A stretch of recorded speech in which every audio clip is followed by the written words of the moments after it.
Uf, me duele la cabeza. Es una de esas frases que, bueno, que nos unen a todos, seamos de donde seamos.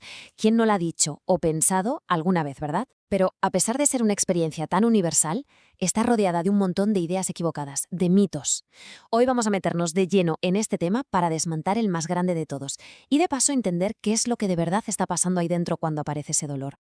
Es casi un acto reflejo, ¿a que sí? Sentimos ese dolor profundo ahí dentro de la cabeza y lo primero que se nos viene a la mente es, me está doliendo el cerebro. Parece lo más lógico del mundo, al fin y al cabo, ¿qué otra cosa va a ser? Pues agarraos bien, porque la realidad es muchísimo más sorprendente y la verdad va totalmente en contra de lo que nos dice la intuición. Y aquí está, la gran revelación. Es una de esas cosas que cuando las oyes te quedas pensando, ¿cómo es posible? Pero es ciencia pura y dura. El cerebro, nuestro centro de operaciones, no puede sentir dolor. No tiene la capacidad para ello. Así, tal cual. Y claro, esta simple idea, este hecho, lo pone todo patas arriba. Vale, perfecto. Si acabamos de establecer que el cerebro en sí no duele, entonces la pregunta es obvia. ¿De dónde viene ese dolor tan real que sentimos? ¿Qué es lo que está pasando? Pues la clave está en una especie de sistema de alarma que tenemos por todo el cuerpo, unos chivatos biológicos, por así decirlo. Y aquí tienen nombre y apellido. Se llaman nociceptores. Pensemos en ellos como si fueran sensores de peligro. Son unas células nerviosas súper especializadas que tenemos repartidas por prácticamente todo el cuerpo. Su única misión es detectar cosas que podrían dañarnos. Un corte, una quemadura, muchísima presión. Cuando detectan una de estas amenazas, ¿qué hacen? Pues envían un mensaje de urgencia, una señal de alerta, directamente al cerebro. Y es el cerebro, y solo el cerebro, el que interpreta esa señal y la traduce en la sensación que llamamos dolor. Y aquí es donde la historia se pone realmente fascinante. Resulta que el cerebro, que es el gran director de orquesta que interpreta todas estas señales de dolor que le llegan de todo el cuerpo, no tiene nociceptores, no tiene esos sensores de peligro en su propio tejido. La analogía es perfecta. Es como si el jefe de seguridad de un edificio no tuviera una alarma de incendios en su propia oficina. Es una paradoja increíble. Y esto no es teoría, ¿eh? Tiene una demostración práctica que parece sacada de una película. En las neurocirugías, a veces es necesario que el paciente esté despierto. Los cirujanos pueden literalmente estar operando el tejido cerebral y la persona no siente el más mínimo dolor. Nada.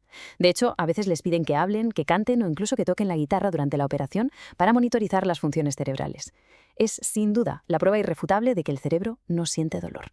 Vale, llegados a este punto, la pregunta es inevitable. Es la pregunta del millón. Si el cerebro no duele, entonces, ¿qué es exactamente lo que sentimos cuando decimos que nos duele la cabeza? ¿Qué es esa presión, ese latido, ese dolor tan real? Pues bien, los verdaderos responsables no están en el cerebro, sino alrededor de él. Pensemos en todo lo que envuelve y da soporte al cerebro. Las meninges, que son como unas fundas protectoras, la red de vasos sanguíneos que lo alimentan, los músculos de la cabeza y del cuello, ciertos nervios, todas estas estructuras, a diferencia del cerebro, sí que están hasta arriba de nociceptores, de sensores de dolor. Cuando algo las inflama, las estira o las irrita, son ellas las que gritan ¡ay! Y mandan la señal de dolor al cerebro. Ahora bien, no todos los dolores de cabeza se meten en el mismo saco, ni mucho menos. Para poner un poco de orden en este tema tan complejo, en medicina se hace una distinción fundamental. Se dividen en dos grandes categorías, y entender esta diferencia es clave para saber qué nos está pasando. La distinción en el fondo es bastante sencilla de entender. Por un lado tenemos las cefaleas primarias. Aquí el dolor de cabeza no es un aviso de otra cosa. El dolor de cabeza es el problema. La migraña o la cefalea tensional son los ejemplos perfectos. Y por otro lado están las secundarias. En este caso el dolor de cabeza es un síntoma. Es la luz de alarma que nos avisa de que hay otro problema. Puede ser una sinusitis, una lesión, una infección o, como vamos a ver ahora mismo, algo tan común como no haber bebido suficiente agua. Vamos a ver un ejemplo súper claro de cefalea secundaria, el de la deshidratación. Es algo que nos ha pasado casi todos. Cuando el cuerpo está bajo de líquidos, el cerebro, que tiene un altísimo porcentaje de agua, puede, digamos que, encogerse un poquito, contraerse de forma temporal. Al hacer esto, se aleja mínimamente del cráneo y en ese movimiento tira de las meninges, de esas capas protectoras que lo recubren. ¿Y qué pasa? Pues que, como ya sabemos, las meninges están llenas de sensores de dolor. Ese tirón las activa y ¡zas!, envían la señal de dolor de cabeza. Es en el fondo un mecanismo de nuestro cuerpo para decirnos a gritos, «Oye, necesito agua». Bien, las secundarias, como vemos, tienen una causa-efecto bastante clara. Pero, ¿qué pasa con las primarias? Aquí es donde el misterio se hace más profundo y, la verdad, más interesante. Vamos a adentrarnos en los 3 grandes tipos de cefaleas primarias. Y vamos a ver que, aunque a todas las llamemos dolor de cabeza, son tan diferentes entre sí como la noche y el día. Bueno, aquí tenemos una panorámica de los 3 protagonistas. Fijaos qué diferentes son. La tensional, que se describe casi siempre como una cinta que aprieta la cabeza, la cefalea en racimos, que es un dolor terrible, agudísimo, centrado en un ojo, y la migraña, que la gente suele describir como un latido o un dolor pulsátil. Solo por la sensación ya vemos que no tienen nada que ver la una con la otra. Empecemos por la más común, la que casi todo el mundo ha experimentado alguna vez. La cefalea tensional. Es el clásico dolor de cabeza, esa sensación de presión constante, como si alguien hubiera puesto un casco demasiado apretado o una banda elástica alrededor de la cabeza. Los culpables habituales, pues, el estrés, la fatiga, malas posturas o pasar horas y horas forzando la vista frente a una pantalla. El pan nuestro de cada día para muchos, vamos. Y ahora nos vamos al extremo completamente opuesto en la escala del dolor, a un nivel que es difícil de imaginar. Hablamos de la cefalea en racimos. Quienes la padecen, y los estudios que se han hecho, la describen como una experiencia de dolor superior a un parto, a tener cálculos renales o incluso a recibir un disparo. Por algo, de forma no oficial, la llaman la cefalea suicida. Con eso está todo dicho. Las crisis de esta cefalea son brutales. Llegan de repente sin avisar, con un dolor que se califica de insoportable, como si te estuvieran clavando algo al rojo vivo detrás de un ojo. Además, suele venir con otros síntomas en ese lado de la cara, como el ojo rojo, lagrimeo o la caída del párpado. Y una de las cosas más curiosas es el comportamiento de quien la sufre. A diferencia de una migraña, donde la gente busca la quietud y la oscuridad, aquí ocurre lo contrario. La persona siente una agitación terrible, una necesidad de moverse, de caminar, de mecerse. No pueden estarse quietos. La causa exacta sigue siendo un misterio, pero la principal hipótesis apunta al hipotálamo, que es como el reloj central de nuestro cuerpo. Y esto tendría mucho sentido, porque los ataques suelen aparecer en racimos o brotes y muchas veces a las mismas horas cada día, como si siguieran un horario. Y finalmente llegamos a la tercera gran protagonista, y quizá la más conocida, pero también la más incomprendida, la migraña. Y aquí hay que hacer una parada importante. Es crucial que entendamos que la migraña no es, y repito, no es un dolor de cabeza muy fuerte. Es mucho más que eso. Es una condición neurológica compleja, una enfermedad que puede afectar a todo el organismo. Para que nos hagamos una idea de su complejidad, un ataque de migraña típico puede dividirse hasta en 4 fases. Ojo, no todo el mundo las experimenta todas, pero el patrón existe. Puede empezar 1 o 2 días antes del dolor con señales sutiles, la fase de pródromo.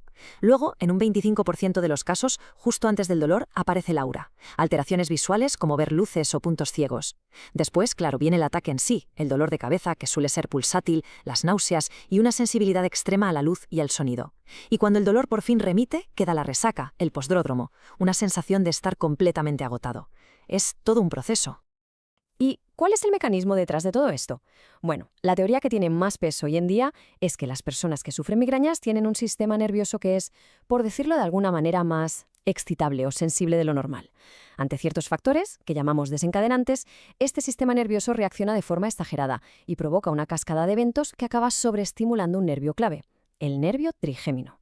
Este nervio, al activarse, empieza a enviar sin parar señales de dolor al cerebro, lo que da lugar a ese dolor pulsátil y a toda la sintomatología.